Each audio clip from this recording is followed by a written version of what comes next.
Presidentja Komisionit Evropian Ursula von der Leyen bashkë me kolegjin e komisionerëve të BE-s shkoi në Irlandë. Krejt këtë rrugë, gruaja më e pushtetshme e Evropës e bëri të diskutoj planet që ka shteti irlandez për 6 muaj sa do ta mbajë presidencën e Bashkimit Evropian. Kryetarja e KE-s u deklarua për një nga proceset më të rëndësishme që ka Unioni.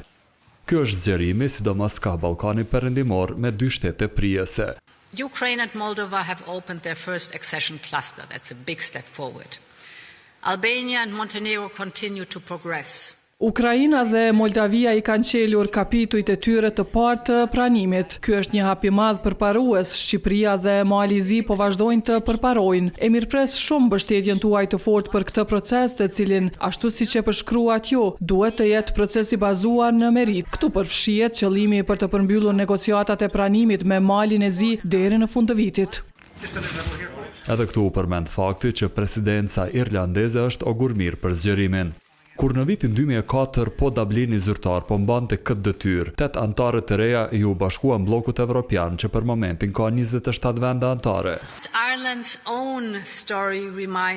Tregimi I Irlandës na kujton neve pse zgjerimi është një nga investimet më të mençura të Evropës, ku në vitin 1973 Irlanda I u bashkangjet komunitetit evropian. Bruto produkti vendor për kokë banori ishte gjysma e mesatarës evropiane. Sot është dyfishi I kësaj mesatareje. Pra ju jeni prijes në këtë aspekt dhe zor se ka ndonjë argument më bindës për zgjerimin se sa ky.